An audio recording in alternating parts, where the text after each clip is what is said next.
M Jayachandran ലീഗിനെ ആദ്യം ഇങ്ങോട്ടേക്ക് ക്ഷണിക്കുന്നു, അത് നടക്കുന്നില്ല. പിന്നീട് ലീഗിനൊപ്പമുള്ള സമസ്തയെ ഇങ്ങോട്ട് ക്ഷണിക്കുന്നു, സമസ്ത പൂർണ്ണമായും വരുന്നില്ല. അപ്പോൾ സമസ്തയിൽ ഭിന്നിപ്പുണ്ടാക്കാൻ ശ്രമിക്കുന്നു. അതൊരു തരത്തിൽ ഒരു ഘട്ടം വരെ വിജയിച്ചു. പക്ഷേ അതുകൊണ്ട് തെരഞ്ഞെടുപ്പിൽ ഗുണമുണ്ടാകുകയും ചെയ്തില്ല.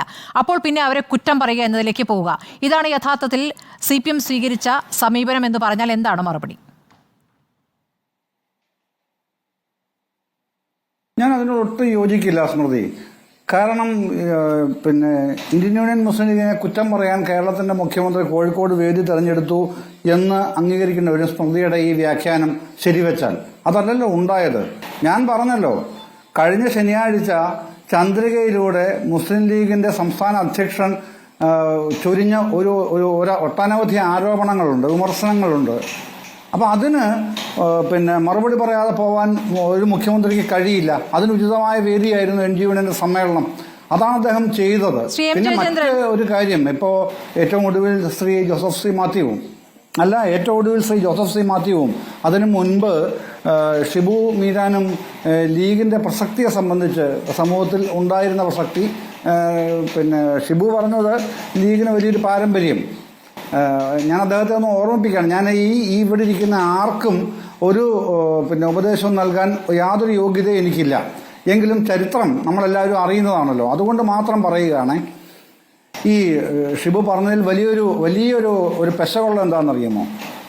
ഈ ഖിലാഫത്തിന്റെ കാലം പറയണ്ടല്ലോ, വർഷങ്ങളൊക്കെ 20കളുടെ കാലം, അത് കഴിഞ്ഞ് മുസ്ലിം സമൂഹം അപ്പാടെ ഒറ്റപ്പെട്ട് നിൽക്കുന്ന ഒരു സന്ദർഭമായിരുന്നു പൊതുധാരയിൽ നിന്ന്.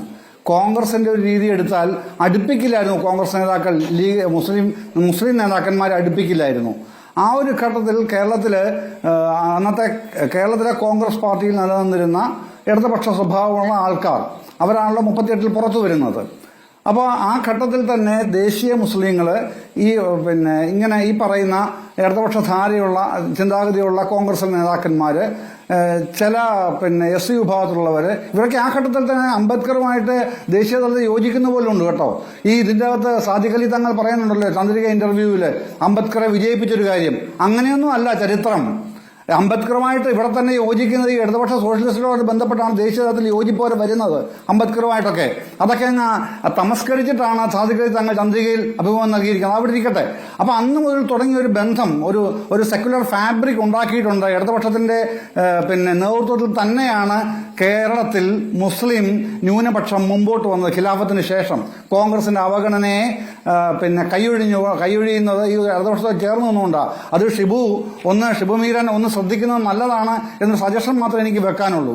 ഇപ്പോൾ ബാക്കി ഇത് ജോസഫ് സി മാത്യു പറഞ്ഞ പല നിലപാടുകളോട് എനിക്ക് യോജിപ്പാണുള്ളത്. അത് മുഖ്യമന്ത്രിയെ സംബന്ധിച്ച് പറഞ്ഞ കാര്യത്തിലും CPMന്റെ ആഭ്യന്തര കാര്യങ്ങളെ സംബന്ധിച്ച് അദ്ദേഹം നടത്തിയ ചില നിരീക്ഷണങ്ങളോടും ഒക്കെ എനിക്ക് യോജിപ്പുണ്ട്. പക്ഷേ ഒരു കാര്യത്തിൽ മാത്രമേ ഉള്ളൂ വ്യത്യസ്തമായൊരു വിയോജിപ്പുള്ളത്. ഈ മാസം 28, 29, 30 തീയതികളിൽ CPMന്റെ കേന്ദ്ര കമ്മിറ്റി കൂടാൻ പോവുകയാണ്. അവിടെ വെച്ച് സവിസ്തരമായ പരിശോധന നടക്കും. തെരഞ്ഞെടുപ്പ് സംബന്ധിച്ച് പൊതുവിലും കേരളത്തിലെ തെരഞ്ഞെടുപ്പ് പരാജയം സംബന്ധിച്ച് സവിശേഷമായും പരിശോധിക്കപ്പെടും. അതുണ്ടാകും. അവിടെയാണ് മുഖ്യമന്ത്രി പിണറായി വിജയനെതിരെ ഉയർന്നു വന്ന മാധ്യമങ്ങൾ ഇപ്പോൾ എല്ലാ ദിവസവും പറഞ്ഞുകൊണ്ടിരിക്കുന്ന പല കാര്യങ്ങളുണ്ട്. അതിന് മുഖ്യമന്ത്രി മറുപടി പറഞ്ഞില്ല എന്നും പറയുന്നു. അങ്ങനൊരു സംഘടനാ രീതി അതിലില്ലെന്ന് സ്മൃതിക്കെങ്കിലും അറിയാമല്ലോ. ഈ പൊളിറ്റ് ബ്യൂറോ അംഗമായ മുഖ്യമന്ത്രിക്കെതിരെ സ്റ്റേറ്റ് കമ്മിറ്റിയിൽ ഒരു വിമർശനം വന്നാൽ അദ്ദേഹം മറുപടി പറയുന്നത് ഇത് CPMൽ ഏതായാലും ഒരു കേഡർ പാർട്ടി ആയതുകൊണ്ട് അതിന് മറുപടി അദ്ദേഹം ഉൾപ്പെട്ട ഘടകം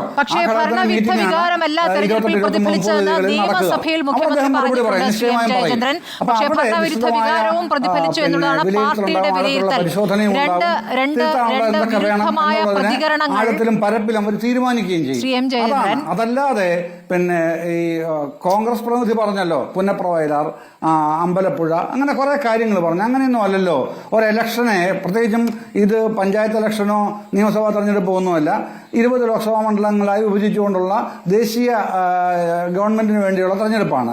അതിൽ അങ്ങനെയല്ല, ഒരു പാറ്റേൺ ഉണ്ട്, അത് ശരിയാണ്. ആ പാറ്റേൺ എന്താണെന്നുള്ളത് എല്ലാവർക്കും അറിയുകയും ചെയ്യാം. അതിന്റെ അകത്ത് CPMന് വലിയ തിരിച്ചടി നേരിട്ടു എന്ന് സ്മൃതി സൂചിപ്പിച്ചത് ശരിയാണ്. ജോസഫ് സി മാത്യു അത് പറയുകയും ചെയ്തല്ലോ, അതും ശരിയാണ്. അതെ. ശ്രീ ജയേന്ദ്രൻ കേൾക്കാമോ? അല്ല അതുണ്ട്, അതില്ല എന്നല്ല ഞാൻ പറയുന്നത്. ഞാൻ ചോദിക്കുന്നത് നിയമസഭയ്ക്കകത്ത് ഭരണവിരുദ്ധ വികാരമല്ല പ്രതിഫലിച്ചത് ഈ തെരഞ്ഞെടുപ്പിൽ എന്നാണ് പിണറായി വിജയൻ പറഞ്ഞത്. പക്ഷേ ഭരണവിരുദ്ധ വികാരം ഈ തെരഞ്ഞെടുപ്പിൽ പ്രതിഫലിച്ചു എന്ന് പാർട്ടി സെക്രട്ടറി പറയുന്നു. അപ്പോൾ ഈ തെരഞ്ഞെടുപ്പ് പരാജയത്തിന് ശേഷവും സർക്കാരിൻ്റെ കുഴപ്പങ്ങളല്ല കാരണമെന്ന് ആവർത്തിക്കുന്നുണ്ട് മുഖ്യമന്ത്രി. ഇപ്പോൾ പരാജയം സമ്മതിക്കുന്ന എന്ത് പ്രതികരണമാണ് ഇപ്പോൾ മുഖ്യമന്ത്രിയിൽ നിന്ന് ഇതുവരെ വന്നിട്ടുള്ളത്? ഒരു വാചകം വന്നിട്ടുണ്ടോ? എന്തുകൊണ്ട് തോറ്റു എന്നതിന്റെ കാരണങ്ങൾ എങ്ങനെയാണ് മുഖ്യമന്ത്രി വിലയിരുത്തുന്നത്? അല്ല, സ്മൃതി, ഞാൻ പല ചാനലുകളിലും ഒരുപക്ഷെ റിപ്പോർട്ടിൽ പറഞ്ഞിട്ടുണ്ടോ എന്ന് എനിക്ക് സംശയമുണ്ട്. പല ചാനലുകളിലും ഞാൻ ആവർത്തിച്ചിട്ടുള്ള കാര്യമുണ്ട്. ഇപ്പോൾ അല്ല, ഈ തോൽവിക്ക് ശേഷമല്ല, കഴിഞ്ഞ ഒരു 2 വർഷമായിട്ട് ഞാൻ പറഞ്ഞുകൊണ്ടിരിക്കുന്ന ഒരു സംഗതിയുണ്ട്. ഈ ഭരണവിരുദ്ധ വികാരം എന്നുള്ളതിനെ സംബന്ധിച്ച് എനിക്കുള്ള വിയോജിപ്പ്.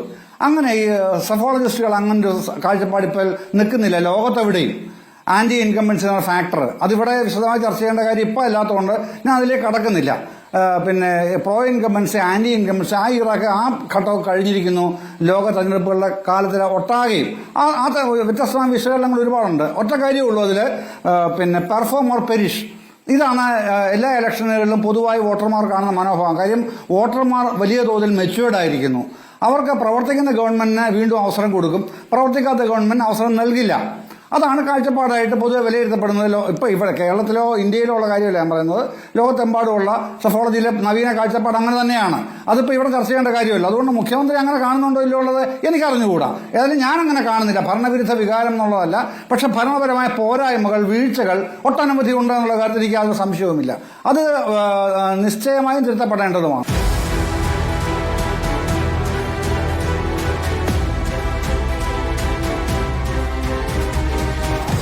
Debate with Smriti Parithikad.